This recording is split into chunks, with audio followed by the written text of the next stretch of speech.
What does it take to bring back the past in a way that feels alive? What does it mean to walk through history not as a silent observer, but as someone who can hear the music of the era, see the shimmer of the gowns and feel the weight of a changing world? In the last Downton Abbey film, the choice of setting was not random. It was a deliberate return to the 1930s, a time of elegance layered over uncertainty. A decade where beauty and drama lived side by side. Here the audience is invited to witness, not just a continuation of beloved characters, but a journey into an age where the glamour of high society meets the rumbling echoes of change. The 1930s was a decade shaped by contrast. On one side there was beauty, fashion, and refinement. On the other side there was hardship, political unrest, and the shadow of uncertainty that lingered after the Great Depression. This tension is exactly why the filmmakers chose it as the setting for the last Downton Abbey film. The era offered not just beautiful clothing and grand interiors, but also an emotional depth that could mirror the characters' own struggles. Imagine the world of Downton Abbey in this period. The great estate still standing tall but no longer untouched by the shifting tides of modernity. The servants below stairs, who once moved with the quiet confidence of tradition, now begin to see their roles slowly altered by the changes of the outside world.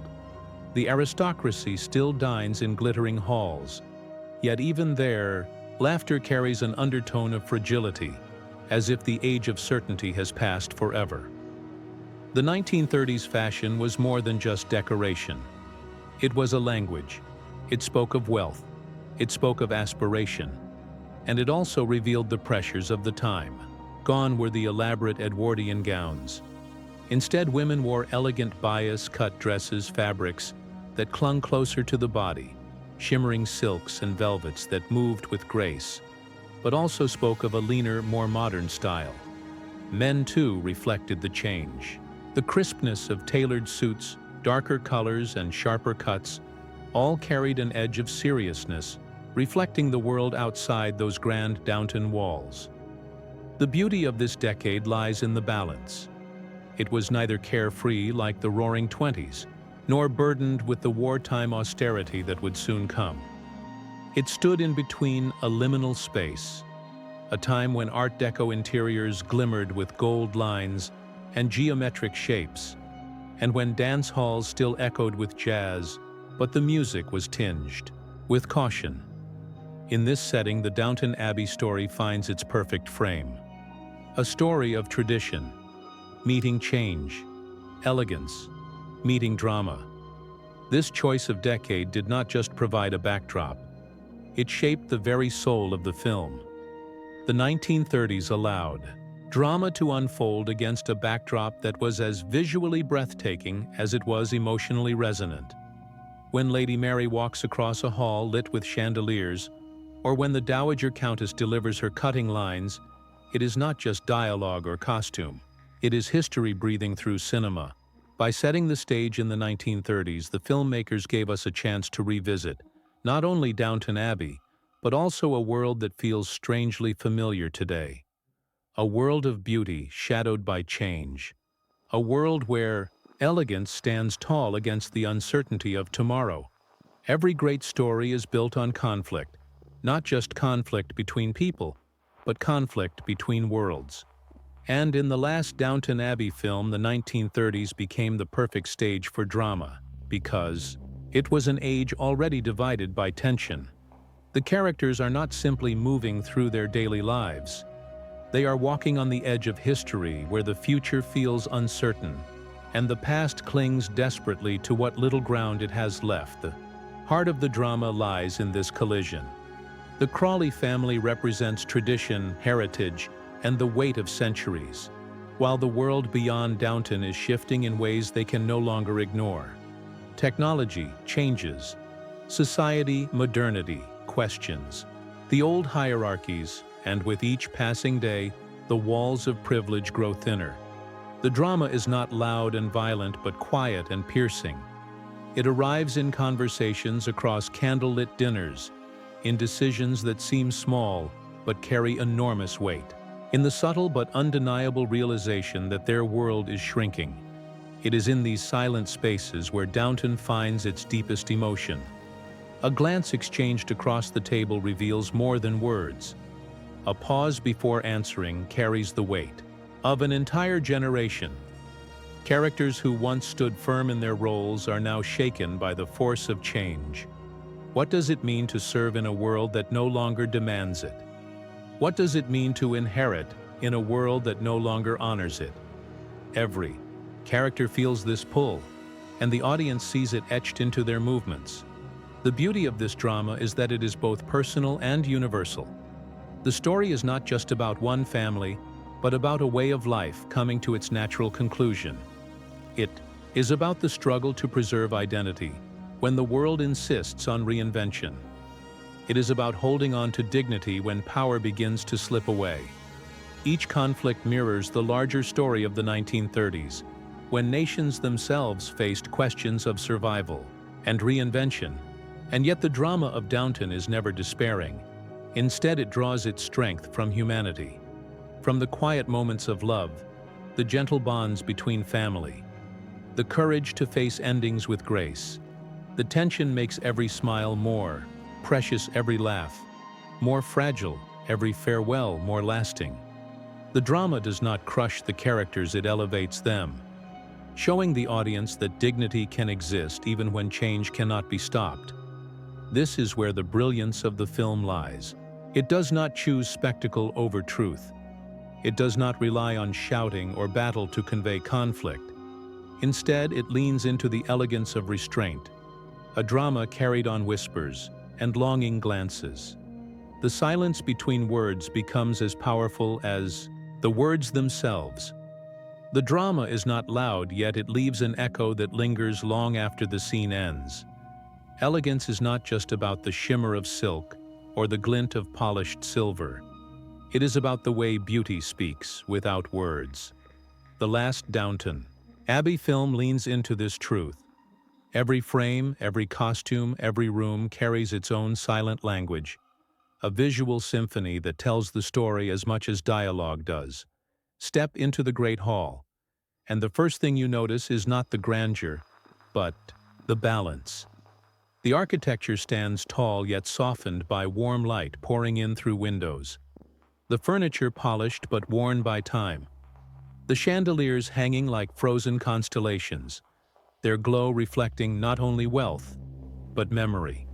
This is where elegance becomes something deeper than decoration. It becomes history, breathing through design.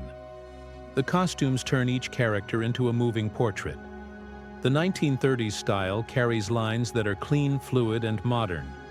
A gown cut on the bias falls, like water around the figure, shimmering with a softness that catches every shadow. Every stitch has purpose. Every button chosen to reflect status and subtle personality. Men, too, are dressed with a sharpness that reveals more than taste. The tailored suits with wide lapels and fitted waists are not just garments. They are shields against a changing world. Clothes in this film do not merely clothe, they narrate. They whisper about power, about vulnerability, about who holds on to tradition and who embraces modernity. Even the smaller details carry weight. The clink of crystal on silver trays, the careful fold of linen at a dinner table, the arrangement of flowers that seem effortless but are placed with deliberate care. These are not random props. They are deliberate choices woven into the atmosphere. They remind us that elegance is never accidental. It is crafted. It is lived. The film uses elegance not as a mask, but as a mirror. It shows us that refinement does not erase conflict, frames it. When a character delivers a line of heartbreak while dressed in satin, the fabric amplifies the moment, contrasting fragility with grandeur. When family debates unfold in drawing rooms lined with art, deco details, the elegance intensifies. The stakes. What could have been an ordinary argument becomes a battle, staged against beauty. Every note of tension heightened by the fact that it takes place in a world so carefully composed. What makes the elegance unforgettable is its restraint. The film does not drown us in ornament. Instead, it understands the power of understatement. A simple string of pearls, a perfectly pressed pocket square, a room where one candle burns lower than the rest. The elegance lives in the quiet details that reward a lingering eye. It is less about showing off and more about creating a world where beauty becomes inevitable. And so the film teaches us that elegance is not decoration but destiny. It shapes how the characters carry themselves, how they respond to change, and how they leave their final mark on the world. In the last chapter of Downton Abbey, elegance is not something worn and discarded. It is something remembered, something eternal. To understand Downton Abbey, you cannot separate the drama from the elegance. They are two halves of the same story woven together so tightly that one breathes life into the other. The last film captures this balance with precision. Every grand scene is painted with both beauty and conflict. Every quiet exchange is dressed in refinement, so that what you see and what you feel exist in harmony. Picture the dining hall. Long polished table stretching endlessly. Silverware lined like soldiers. Crystal glasses catching the golden glow of candlelight. Guests sit in gowns of silk and suits pressed to perfection. Their voices rise gently, their words refined. But beneath the surface, the air carries tension. Decisions about family legacy and the future of the estate are disguised as casual conversation. Yet every smile is measured, every pause deliberate. The elegance of the scene does not soften the drama, it sharpens it. Every flicker of light across the crystal becomes a reminder that beauty cannot hide the fragility of their world. Then imagine a ballroom, wide floors glistening under chandeliers. Music floats through the air. Couples glide in rhythm. Dresses swirl, catching the light in waves of satin. Men move with polished grace. Yet the scene is not carefree. It is the last dance of an era, one final waltz before the music changes completely. The elegance of the setting makes the drama of times passing more poignant. Every step across that floor carries the weight of farewell. This balance is not limited to the grand spaces. It is found in the smallest corners. A servant ironing a gown in silence. His hands careful yet weary. The act itself simple, but the camera lingers long enough to show the contrast between elegance achieved and the labor behind it. A note passed across a corridor written in flowing script delivers news that changes a life. The beauty of the handwriting makes the message even heavier. The elegance frames the drama, amplifying it rather than softening it. The film refuses to let one overshadow the other. Too much drama would risk collapsing into despair. Too much elegance would risk becoming empty spectacle. Instead, they move like partners in a dance. Elegance provides the stage, the costumes. The light drama provides the pulse, the risk, the shadows. Together they create a story that feels whole. A story where beauty and truth walk hand in hand, and it is this fusion that lingers in the mind of the audience. Long after the credits roll, viewers do not remember only the gowns or only the conflicts. They remember how both existed together, how every silk dress carried the weight of history, how every whispered argument glowed against a backdrop of chandeliers. The film teaches us that true storytelling is not choosing between beauty and truth, but allowing both to exist side by side. In this balance lies the magic of Downton Abbey, the ability to remind us that life itself is always both drama and elegance intertwined. Why do we return to stories like Downton Abbey? Why does the sight of silk gowns gliding through candlelit halls, or the sound of voices filled with quiet tension still hold us long after the story has ended? It is because elegance alone is empty without meaning, and drama alone is heavy without beauty. When they are joined together, they remind us of what it feels like to be alive. The last Downton Abbey film is more than a continuation of a beloved series. It is a mirror held up to the audience, showing us the fragility of time and the dignity of memory. In every detail of costume, in every perfectly composed frame, we see the care of lives, lived with purpose. But it is the drama, the emotions that bleed through these polished surfaces that give the beauty weight. A gown becomes unforgettable, not because it shines, but because it shines. While a character delivers a line that cuts through the heart. A chandelier glows not because of its crystal, but because beneath it a family quietly faces change. This marriage of drama and elegance matters because it preserves the truth of history. If the story gave us only beauty, we would admire it from a distance. If it gave us only conflict, we might turn away from its heaviness. But together they create empathy. We do not just see the Crawleys as aristocrats or the servants as workers. We see them as people caught between what was and what will be. Their world may be draped in refinement, but their fears, their hopes, their longings are the same as ours. There is also something timeless in this union. The 1930s may be decades away from us, yet the emotions remain close. We too live. In times of change, we too feel the pull between holding on and letting go. And so when the Dowager Countess speaks her final words, when Lady Mary makes a choice for her family, when a servant quietly accepts a shifting role, we feel it not as strangers, looking into the past, but as witnesses to something that belongs to us as well. This is why the blend of drama and elegance is not just artistic, but necessary. Without elegance, we would lose the reminder that beauty can survive even in uncertain times. Without drama, we would lose the reminder that change always asks for courage. Together, they carry both comfort and challenge. They ask us to cherish the grace of the moment while preparing for what must inevitably come. In the end, this balance matters because it honors the audience. It trusts us to hold both truth and beauty at once. It believes that we are capable of feeling the sting of loss and still marveling at the shimmer of silk.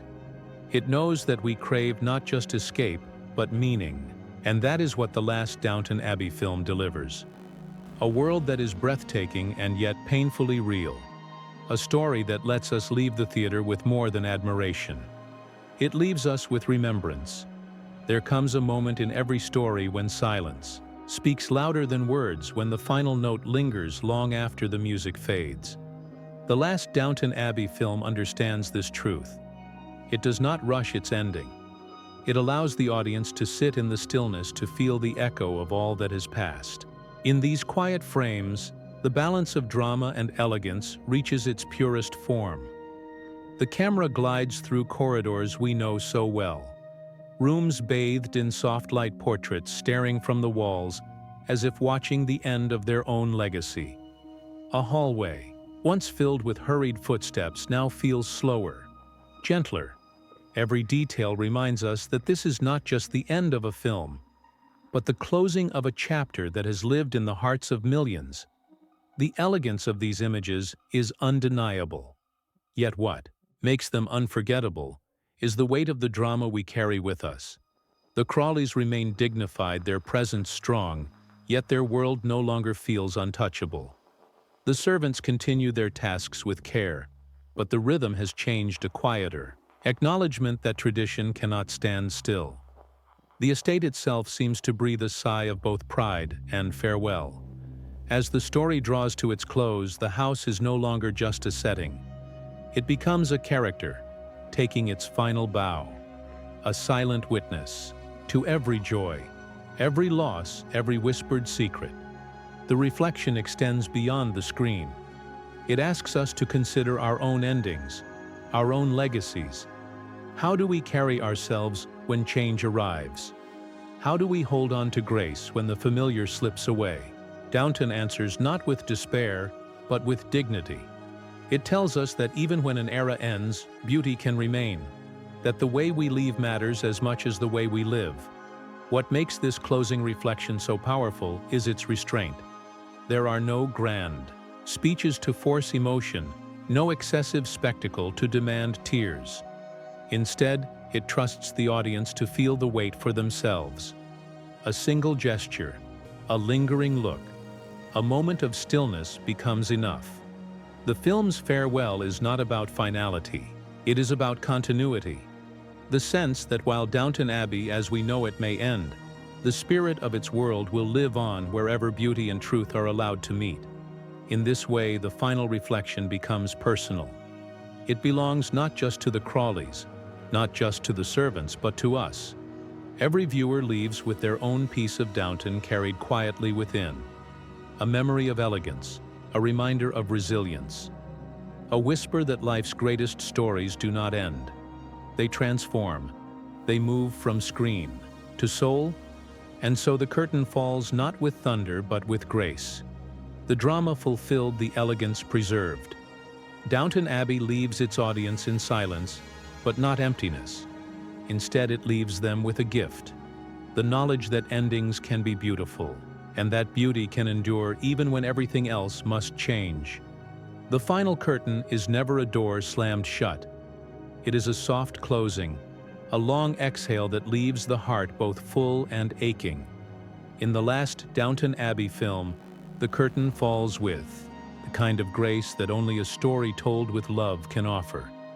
It is not simply an ending. It is a promise that beauty and truth once revealed never truly vanish. The camera lingers one last time on the house itself. Standing proud against the sky, Downton looks eternal. Yet we know it has carried change within its walls. We have walked its staircases. We have heard its laughter, and we have witnessed its silences. The bricks remain, but it is the lives within that have given it soul. The final curtain draws not over the estate, but over a way of life. A chapter of history closes, yet its elegance remains suspended in memory. Characters who began as figures of tradition now feel human and fragile, their triumphs and losses etched into our own emotions. The servants once unseen in the background now live in our minds as fully as the family they served. The film ensures that no story, no voice is lost in the shadows. Everyone has left their mark, and in doing so has become part of something larger than themselves. The curtain is not heavy. It does not fall with sorrow but with serenity. Like the slow fade of music at the end of a ballroom dance, it invites us to carry the rhythm forward in our own steps. The elegance we witnessed, the drama we felt, these are not locked away on screen. They are reminders of the lives we live now, of the balance we must find between what we hold on to and what we must let go.